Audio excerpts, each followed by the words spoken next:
kita angkat Alkitab kita di tangan kanan kita. Kita akan sama-sama mendeklarasikan firman Tuhan. Imani deklarasi firman Tuhan itu. Imani, mari kita deklarasikan di dalam hitungan yang ketiga.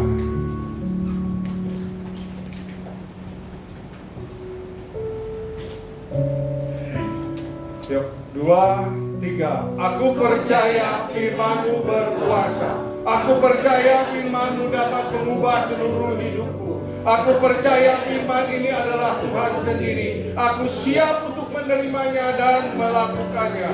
Dalam nama Yesus. Haleluya. Sama-sama katakan. Amin. Silakan duduk Bapak Ibu Saudara. Shalom.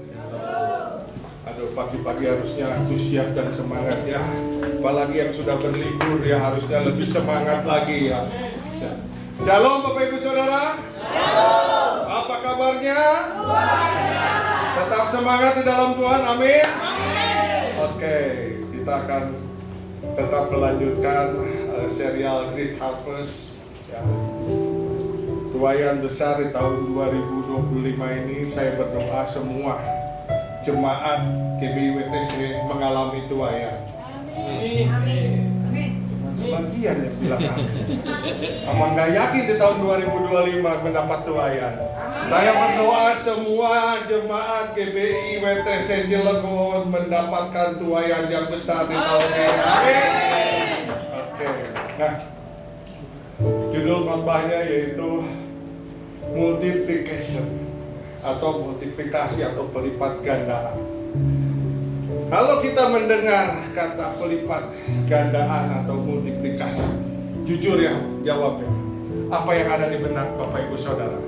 Apa yang ada di pikiran Bapak Ibu Saudara?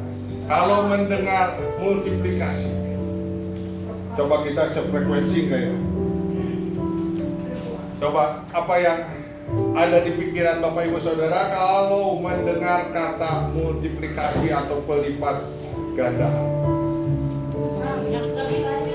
Tambah banyak, Berkat, tambah banyak, berlipat-lipat, rumahnya tambah banyak, kendaraannya tambah banyak, depositonya tambah banyak. Berarti sefrekuensi ya. Kayaknya cuma GBI-WTC semuanya butuh duit ya. Butuh berkat ya. Sama kita semua ya pasti butuh berkat. Dan kita percaya kalau tahun ini tahun pelipat kali gandaan, kita juga akan menuai secara besar pelipat kali gandaan.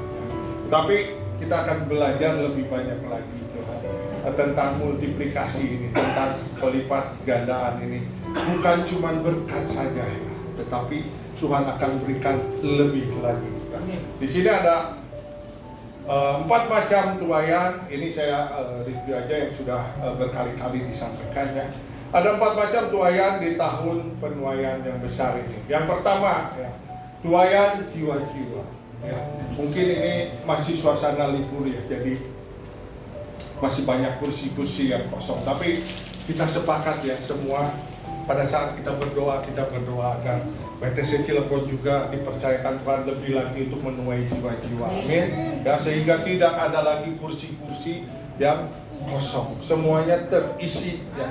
Semuanya penuh dengan jiwa-jiwa yang rindu untuk beribadah di tempat ini.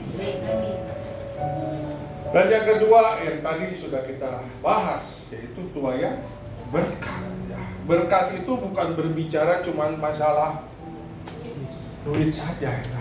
Bukan berbicara tentang masalah hepeng aja ya, tapi juga berkat kesehatan, berkat damai sejahtera, berkat sukacita yang ada di dalam setiap keluarga kita. Amin ya.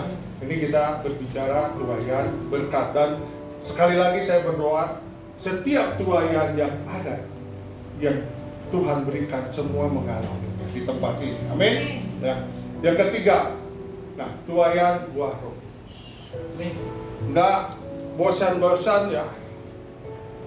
Di sini kita katakan bahwa untuk bisa kita memiliki karakter Kristus atau menuai buah Roh Kudus, tentunya kita harus setiap hari secara sadar dan konsisten membaca firman Tuhan. Karena tadi deklarasinya, aku percaya firman-Mu berkuasa, aku percaya firman inilah yang dapat mengubah seluruh hidup. Tanpa kita membaca kebenaran firman Tuhan ini, maka kita tidak akan bisa berubah. Karena di firman inilah kita diajar, dimuridkan, kita juga bisa mengalami suatu perubahan. Ya, saya berdoa buah-buah roh ini terus ada pada setiap kita. Ada kasih yang besar yang Tuhan berikan di tempat ini. Ada kemurahan, ya, ada damai sejahtera, ada sukacita, ada kesabaran, ada penguasaan diri. Makanya saya ingin bawa damai sejahtera, ya, kerukunan, keunitian, keharmonisan itu menjadi fondasi bagi setiap kita yang berjemaat atau bergereja di tempat ini. Sehingga ke depan tidak ada lagi hal-hal pertengkaran-pertengkaran yang membuat ya kita habis tenaga, habis energi. Ya, lebih baik kita gunakan ya waktu kita, tenaga kita untuk melayani Tuhan. Amin. Ya, untuk kita belajar kebenaran firman Tuhan. Sebab ya kalau kita belajar kebenaran firman Tuhan, pasti ya kita akan menuai buah-buah roh. Kalau kita belajar kebenaran firman Tuhan itulah yang akan mengubah karakter kita. Amin. Kita akan menjadi murah hati. Apalagi kita diberikan kesempatan.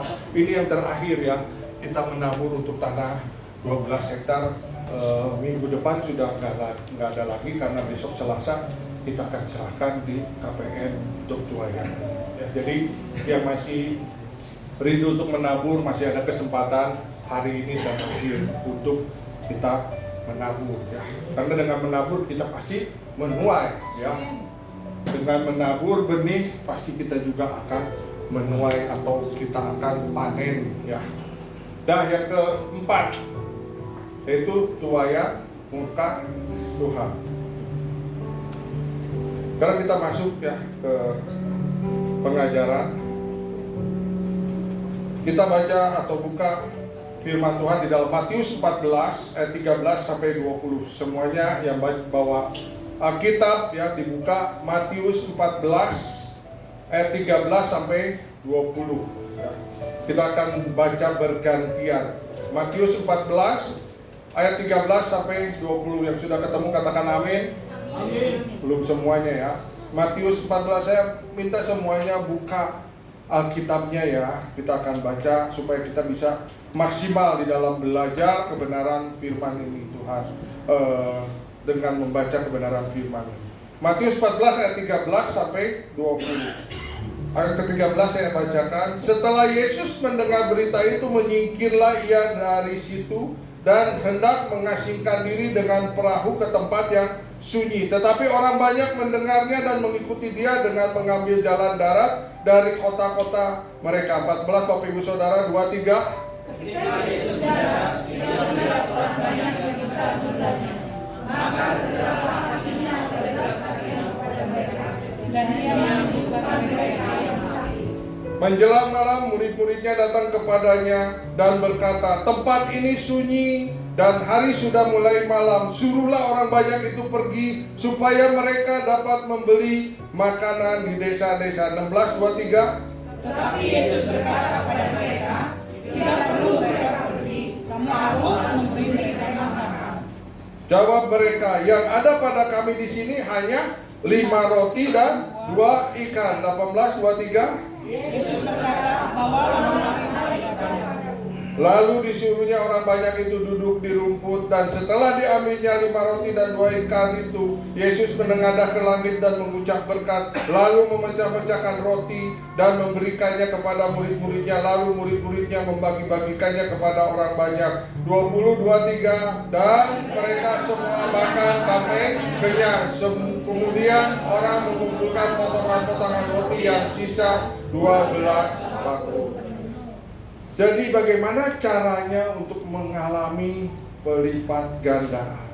Yang pertama, ya, kita harus memiliki belas kasihan kepada jiwa-jiwa. Kalau kita memiliki belas kasihan kepada jiwa-jiwa, seperti kita berdoa untuk jiwa-jiwa supaya datang bertobat mau beribadah di tempat ini artinya kita memiliki belas kasihan. Di ayat 14 dan 15 dikatakan sekali lagi, tadi kita sudah baca tapi saya ulang, ketika Yesus mendarat, ia melihat orang banyak yang besar jumlahnya, maka tergeraklah hatinya oleh belas kasihan kepada mereka, dan ia menyembuhkan mereka yang sakit.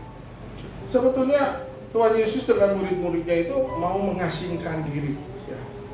Dia naik perahu, tapi didengar oleh orang banyak, lalu disusullah.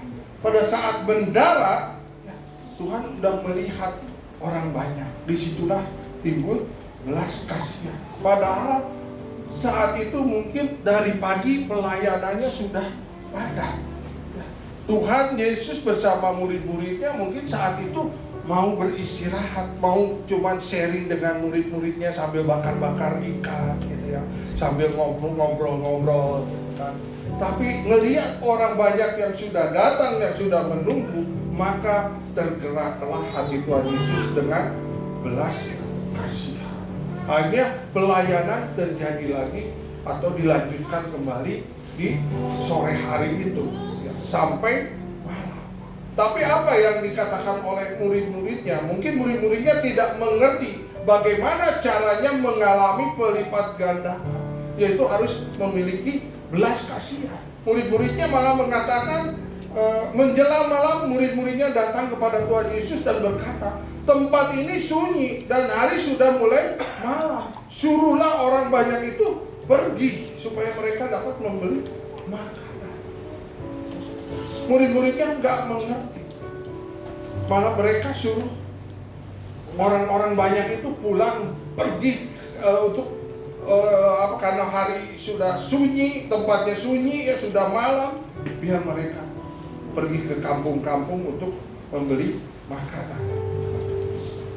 Saat ini kita diajarkan bagaimana caranya kita mau menuai, terutama menuai jiwa-jiwa. Artinya yang pertama kita harus memiliki belas kasihan.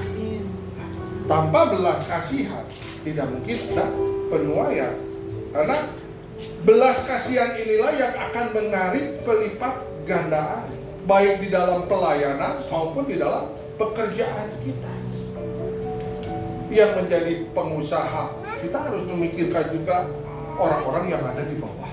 Kita miliki belas kasihan kepada mereka, supaya mereka juga tiba baliknya mereka akan memperhatikan pekerjaan dengan baik. Mereka akan bekerja dengan baik, dan itu yang akan membuat para pengusaha menuai hasil dari pekerjaan yang dilakukan oleh karyawannya. Jadi sekali lagi, belas kasihan itulah yang akan menarik pelipat gandaan dalam pelayanan maupun di dalam pekerjaan. Miliki belas kasihan. Coba colek kiri kanannya biar nggak ngantuk. Miliki belas kasihan, ya. Miliki belas kasihan supaya kita bisa menuai. Ya, kita sepakat semua juga berdoa supaya Tuhan tambahkan jiwa-jiwa yang baru di tempat ini. Amin. Ya, sehingga ke depan ya tempat ini bisa maksimal dipakai ya untuk beribadah. Orang-orang yang rindu, yang haus untuk berjumpa dengan Tuhan boleh datang ke tempat ini.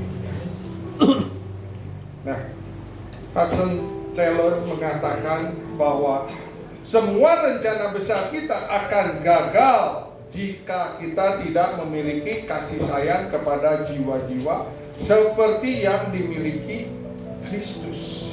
Jadi sekali lagi basicnya kasih, ya, mengasihi, ya, untuk bisa kita menuai, ya. Seperti yang Tuhan Yesus ajarkan kepada setiap kita memiliki belas kasihan. Yang kedua, bagaimana caranya mengalami pelipat gandaan?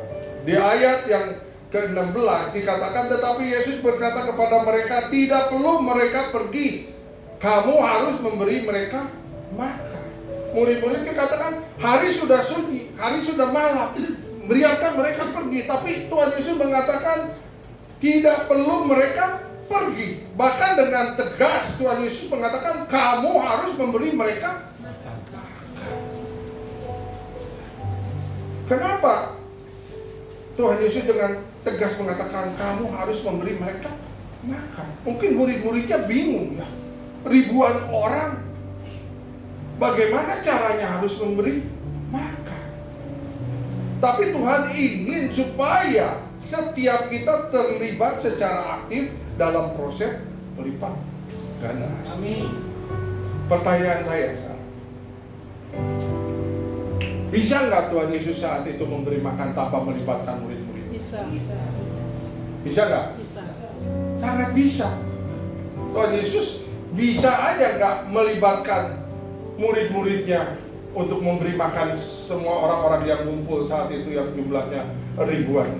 Karena pada saat bangsa Israel keluar dari Mesir, ya, tanpa melibatkan Musa, tanpa melibatkan Harun, tanpa melibatkan Yosua, Tuhan memberi makan mereka. Mana turun atas mereka. Setiap hari mereka bisa makan. Bahkan mereka pengen daging, Tuhan kirimkan buru-buru tanpa melibatkan satu orang pun yang menjadi hamba Tuhan saat itu. Dan itu jumlahnya jutaan, lebih banyak lagi. Jadi sangat bisa Tuhan untuk tidak melibatkan seorang pun di dalam melayani atau memberi makan mereka semua. Tapi pada saat bangsa Israel keluar, itu kan fasenya fase anak-anak, ya. Sehingga tidak melibatkan hamba-hamba Tuhan seperti Musa, Harun, dan Yosua yang saat itu melayani atau memimpin bangsa Israel keluar dari tanah Mesir. Nah, saat kasus ini fasenya udah fase yang lebih naik lagi levelnya dari anak-anak ke dewasa. Makanya Tuhan ingin melibatkan secara aktif dengan proses supaya mendapatkan melipat ganda. Supaya si murid-muridnya juga mengalami pengalaman bersama Tuhan, bekerja bersama Tuhan atau berjalan bersama dengan Tuhan. Jadi ini dilibatkan. Reinhard Bonnke mengatakan Tuhan tidak mencari orang yang sempurna, tapi orang-orang yang mau dan bersedia untuk dipakai atau digunakan oleh Tuhan. Jadi untuk melayani Tuhan itu Tuhan tidak mencari orang yang sempurna. Jangan berkata bahwa waduh, apalagi mengatakan orang lain kamu belum layak melayani Tuhan. Jangan. Karena Tuhan tidak mencari orang yang sempurna. Siapa di tempat ini yang melayani Tuhan sudah sempurna? Enggak ada. Semuanya kita masih dalam proses belajar. Proses bagaimana kita lebih lagi menguduskan diri, menyenangkan hati Tuhan. Jadi enggak ada yang sempurna. Dan Tuhan juga tidak mencari orang yang sempurna untuk bisa dipakai. Yang penting orang yang mau melayani Tuhan itu mengatakan, saya mau Tuhan, saya mau terlibat, pakai saya, pakai saya. Dan barulah Tuhan bisa menggunakan setiap orang yang membuka hatinya, yang mau dan bersedia untuk dipakai oleh Tuhan. Jadi sekali lagi ya, jangan mengatakan kepada diri kita sendiri bahwa aduh, saya belum layak untuk melayani Tuhan. Tuhan sendiri yang akan melayakkan. Tuhan sendiri yang akan membuat kita berkenan di hadapan. Bukan karena usaha kita, bukan karena kepintaran kita, bukan karena skill kita bisa layak atau kita bisa sempurna di hadapan. Tetapi karena memang anugerah Tuhanlah yang Tuhan berikan kepada setiap kita sehingga kita bisa melayani Tuhan. Dan ini merupakan suatu keuntungan buat setiap kita kalau kita bisa terlibat di dalam pelayanan. Ya, sekali lagi, janganlah kita juga menjudge kamu belum layak melayani. Semua di tempat ini yang di mimbar yang menjadi pengkhotbah juga nggak ada yang layak, nggak ada yang sempurna, ya. Hanya Tuhan yang sempurna. Yang penting kita membuka hati kita, mau dan bersedia untuk dipakai oleh Tuhan, dan Tuhan sendiri yang akan membesarkan kapasitas yang ada pada setiap kita. Amin.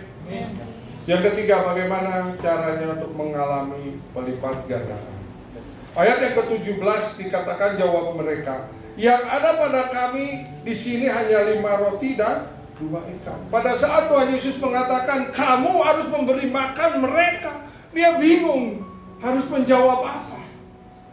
Mungkin uang juga nggak ada, apalagi tempatnya terpelosok gitu kan, sunyi, belum ada Indomaret, belum ada Alfamaret gitu ya. Seandainya ada juga Indomaret, mungkin nggak cukup untuk memberi makan orang banyak seperti itu. Tapi mungkin dia berpikir ya udahlah, nggak tahu, asal jawab atau apa. Ini Tuhan yang ada cuma 5 roti 2 ikan. Betul nggak? Karena kan saking bingungnya gitu tuh murid-muridnya, ngelihat orang banyak harus memberi makan. Ini aja Tuhan nih, cuma ada 5 roti 2 ikan. Tapi yang Tuhan mau, mulailah dari apa yang ada pada kita. Walaupun cuma segitu, kita percaya bahwa Tuhan pasti bisa melipat kali ganda. Amin. Karena Tuhan berkuasa. Walaupun kita tidak terlibat, ya, Tuhan bisa mengerjakannya sendiri.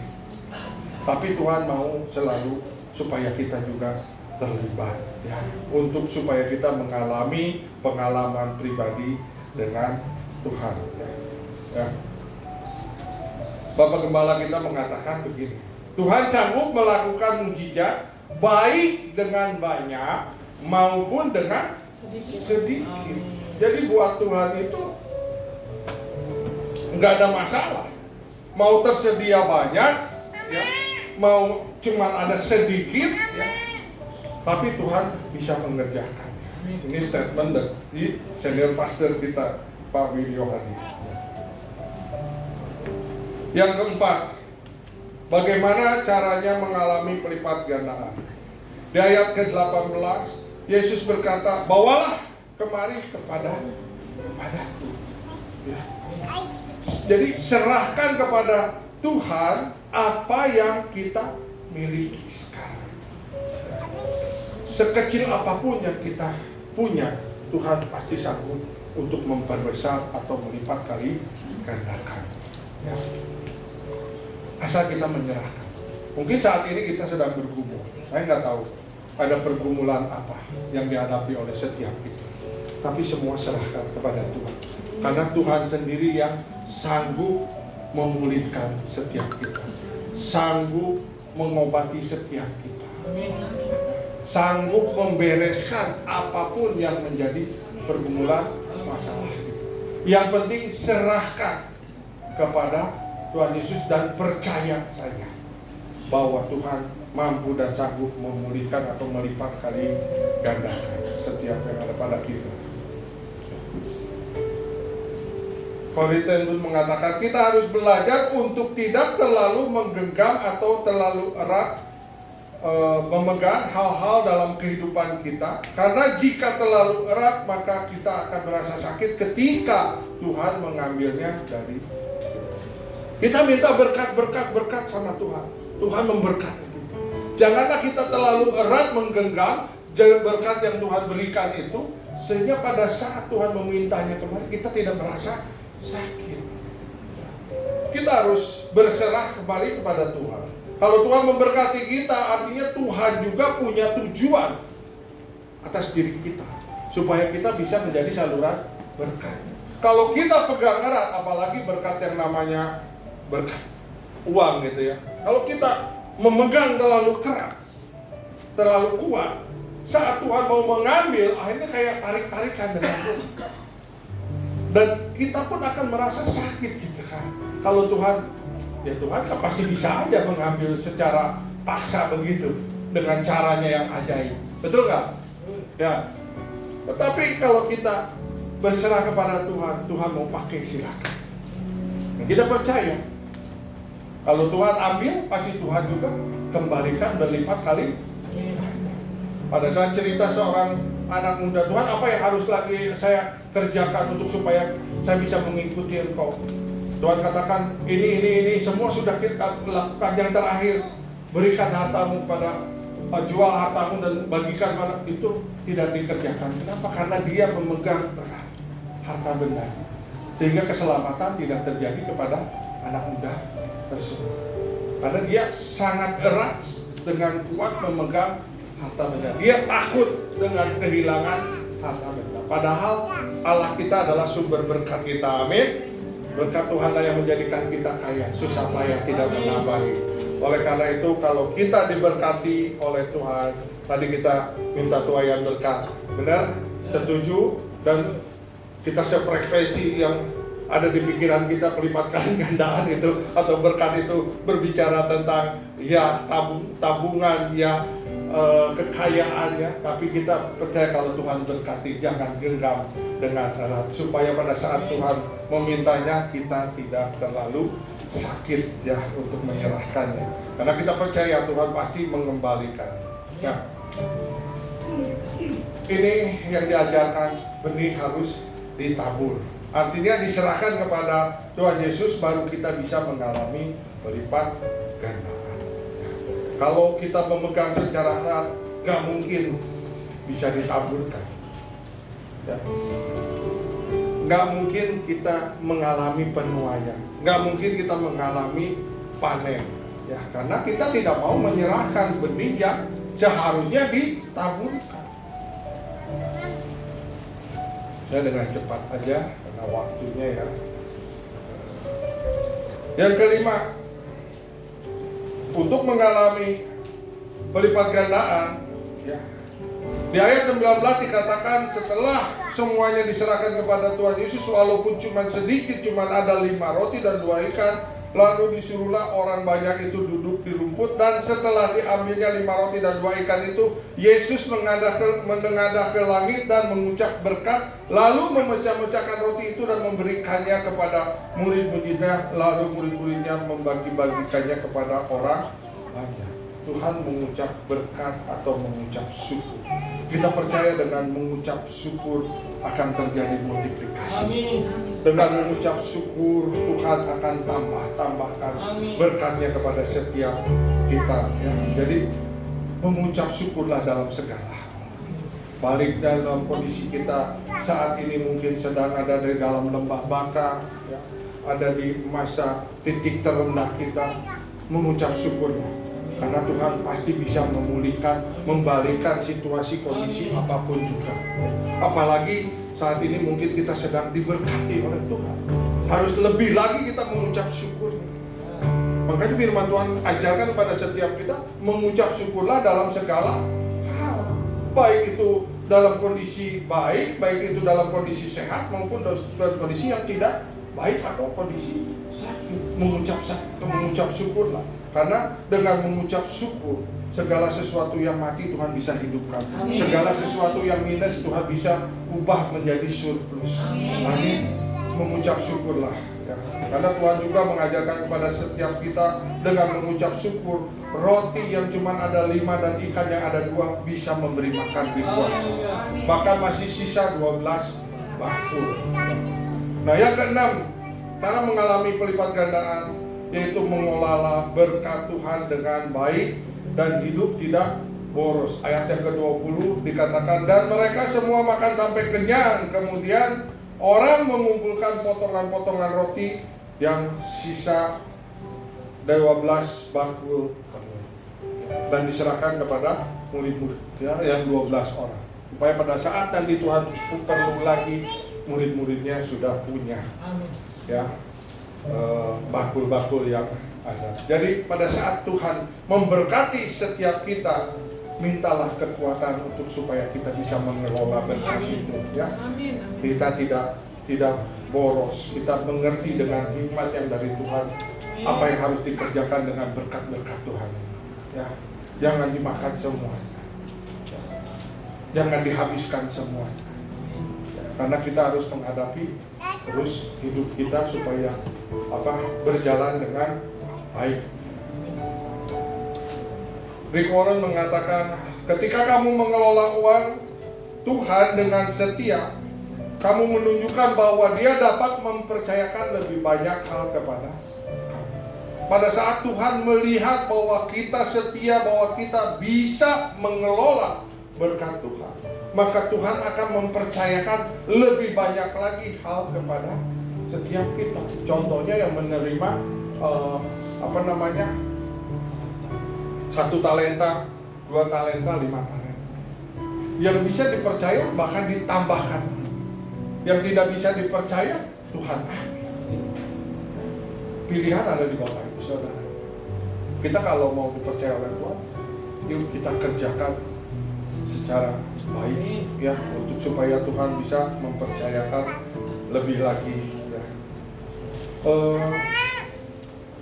Dalam pelajaran ini kita harus memiliki belas kasihan kepada sesama kita ya.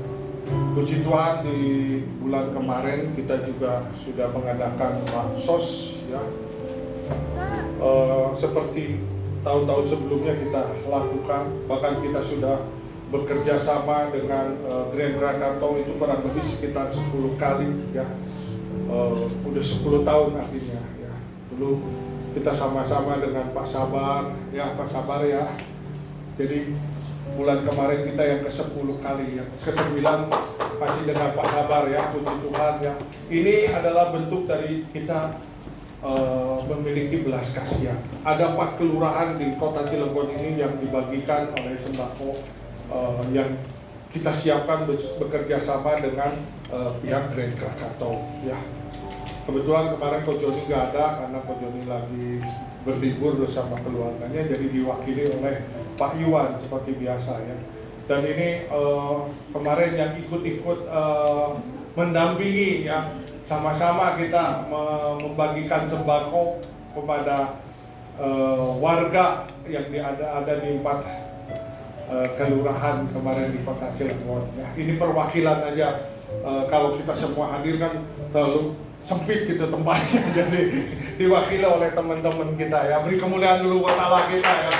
Jadi kita mengerjakan ini kita karena ingin juga menuai ya, ingin menuai ya. Kita sudah diajarkan bagaimana kita harus ikut terlibat juga, kita harus bisa mengasihi juga sehingga bisa menuai banyak jiwa-jiwa di kota Cilegon ini ya. Ya puji Tuhan, ini yang ke-10 kalinya yang kita kerjakan ya bersama dengan Grand Krakatau, dan tahun-tahun depan saya percaya juga kita akan tetap bekerja sama terus supaya tuayan terjadi di Cilegon. Amin. Ya kita rindu Cilegon dimenangkan. Amin.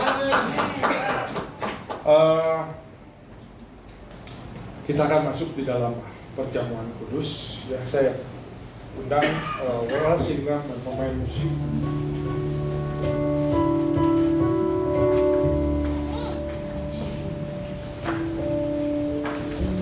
Apakah Bapak Ibu Saudara sudah mendapatkan roti dan anggur?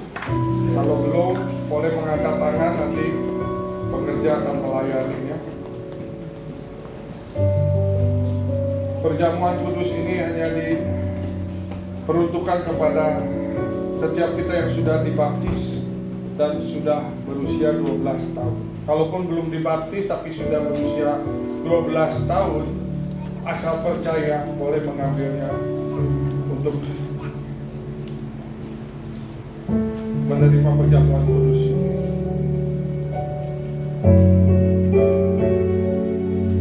Saya undang semua untuk bangkit berdiri.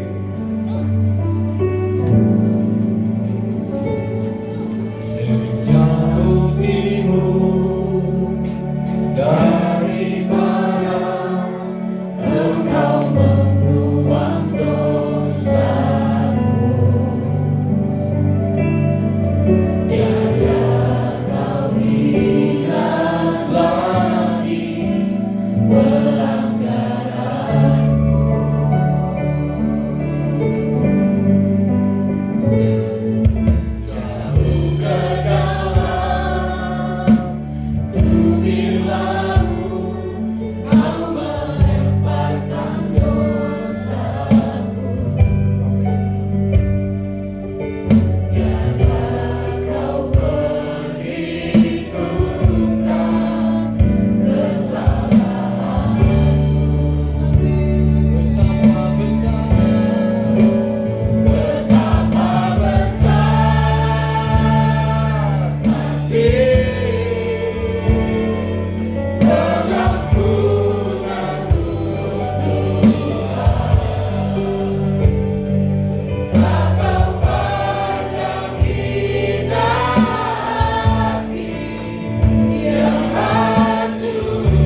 bukan disengaja maupun tidak disengaja.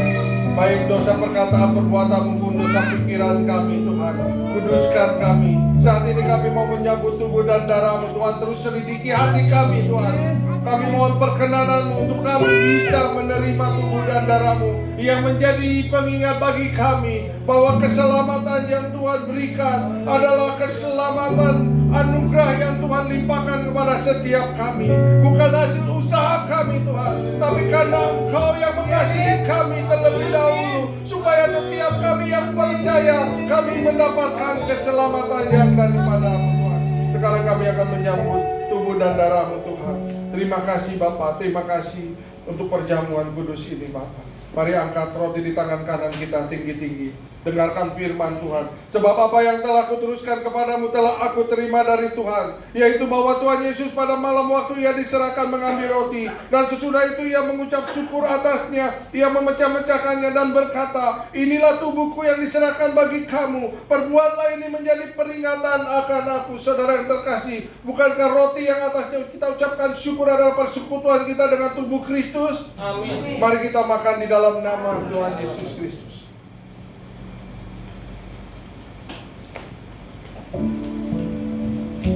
Kita angkat cawan di tangan kanan kita tinggi-tinggi. Dengarkan kembali firman Tuhan. Demikian juga Ia mengambil cawan sesudah makan, lalu berkata, cawan ini adalah perjanjian baru yang dimeteraikan oleh darahku. Perbuatlah ini setiap kali kamu meminumnya menjadi peringatan akan aku.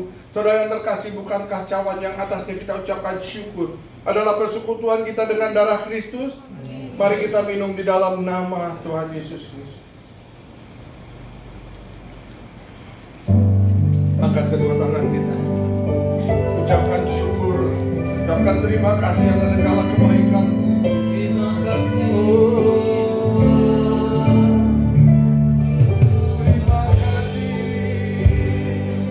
Terima kasih Bapa. Oh, terima kasih atas segala kebaikan. Terima kasih untuk pengorbanan-Mu di kayu salib. Dia memerdekakan kami, Dia menyelamatkan kami, Dia memulihkan kami dari segala dosa kami. Terima kasih, terima kasih Kau baik, Engkau sangat baik. Terima kasih,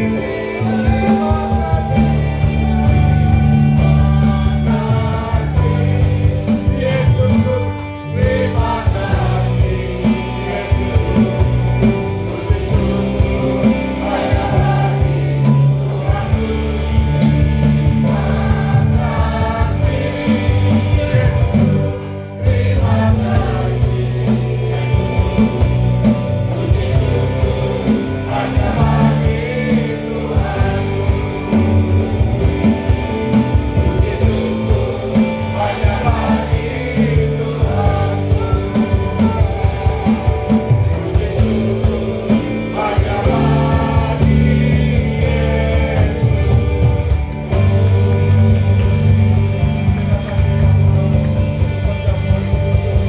Terima kasih Tuhan, kami menyambutnya di dalam nama Tuhan Yesus Kristus.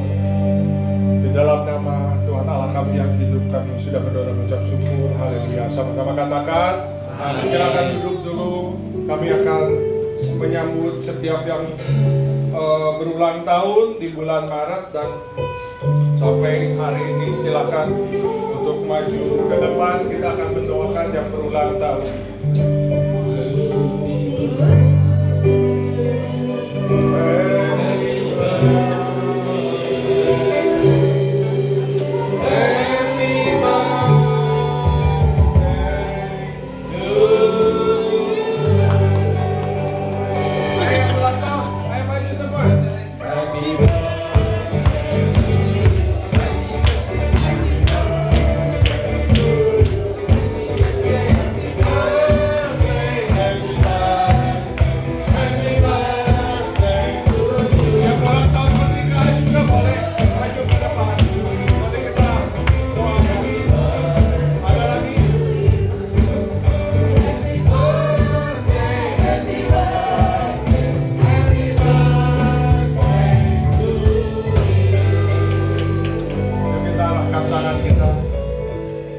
Ada lagi yang berulang tahun? Kalaupun ada yang belum tercatat, boleh berulang tahun, yang berulang tahun sampai hari ini boleh. Tanggal 6 Kak Feni, Kak Feni maju. Kafe ini ulang tahunnya yang ke depan. Ini mah kayaknya takut ditagih. Terus terakhir jadinya kamu ke depan. Yuk kita arahkan tangan kita akan berdoa. Bapak, kami mengucap syukur untuk anak-anakmu yang berulang tahun Tuhan. Kami berdoa, kami bersepakat bersatu hati. Tuhan yang terus mengurapi anak-anakmu ini, Tuhan yang terus melindungi anak-anakmu ini, Tuhan. Tuhan yang menjagai Tuhan dengan sempurna. Kemanapun mereka pergi, Tuhan. Tuhan yang terus menyertai mereka, Bapa. Malaikat berpasukan terus mengelilingi setiap perjalanan kehidupan mereka, Tuhan. Menuntun mereka, Tuhan. Dan kami serahkan mereka, Tuhan. Baik di dalam studinya, baik di dalam pekerjaan mereka, Tuhan. Biarlah Engkau yang terus memberkati. Tuhan, kami percaya, Tuhan, Engkau yang akan membuat mereka berhasil dan beruntung senantiasa, Tuhan. Kemanapun mereka melangkah, Tuhan, keberhasilan, kesuksesan, Tuhan, ada pada mereka semua, Tuhan. Dan kami berdoa, Tuhan, taruhkan di tangan kanannya, Tuhan, umur yang panjang, di tangan kirinya kekayaan dan kehormatan, Bapa. Terima kasih, Bapa, untuk anak-anakmu ini, Tuhan. Urapi mereka, lawat mereka, dalam nama Tuhan Yesus Kristus, Tuhan. Terus sertai kehidupan mereka, Tuhan. Terus jagai, Bapa. Terus pimpin, Bapa. Terus, Tuhan, lawat mereka, Bapa. Terima kasih, Tuhan Yesus Kristus. Kali lagi kami serahkan semuanya hanya ke dalam tangan-Mu, ke dalam pimpinan dan penyertaan. Terpuji-pujilah ya Allah kami yang hidup. Di dalam nama Tuhan Yesus Kristus kami sudah berdoa dan mengucap syukur. Haleluya, sama-sama katakan amin. Selamat ulang tahun, Tuhan Yesus memberkati. Selamat ulang tahun. Selamat ulang tahun. Yuk kita bangkit berdiri, kita akan mengakhiri ibadah ini. Kita akan sama-sama berdoa.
Hamba sudah selesai menyampaikan isi hatimu, tapi Engkau yang terus bekerja di dalam setiap kehidupan umat-Mu, Tuhan. Allah Roh Kudus yang terus memimpin kehidupan setiap kami, sehingga kami, Tuhan, pada saat keluar dari tempat ini, Tuhan yang terus menyertai kami, Tuhan yang terus memimpin kami, Tuhan yang terus membawa kami semakin naik di dalam kerohanian kami. Kami percaya, Tuhan, tuaian besar itu terjadi dalam kehidupan setiap kami, Bapa. Terima kasih, Bapa. Terima kasih untuk setiap kami yang sudah terlibat di dalam ibadah raya ini. Tuhan, berkati setiap kami. Kami serahkan semuanya, Tuhan. Kau pakai mereka, Tuhan, untuk lebih lagi dahsyat di dalam melayani Engkau, Bapa. Sehingga setiap kami boleh berkenan kepada Engkau. Setiap kami boleh menyenangkan dan menyukakan hati-Mu, Bapa. Terima kasih, Tuhan. Sebentar kami akan pulang, Tuhan. Biarlah berkat-Mu terus menyertai kami dan kami siap menerima berkat yang daripada-Mu. Mari arahkan hati, angkat kedua tangan kita. Tuhan memberkati Engkau dan melindungi Engkau. Tuhan menyinari Engkau dengan wajahnya dan memberikan Engkau kasih karunia. Tuhan mengharapkan wajahnya kepadamu dan memberikan Engkau damai sejahtera. Sekarang pulang dan terimalah berkat yang terbaik dari Allah Bapa di surga. Kasih yang sempurna dari Tuhan Yesus Kristus, persekutuan yang indah dan manis bersama Allah Roh Kudus dari mulai sekarang sampai kedatangan Tuhan yang kedua kalinya, bahkan sampai selama-lamanya. Di dalam dan demi nama Tuhan Yesus Kristus, kita yang diberkati oleh Tuhan. Haleluya, sama-sama katakan amin. Selamat siang.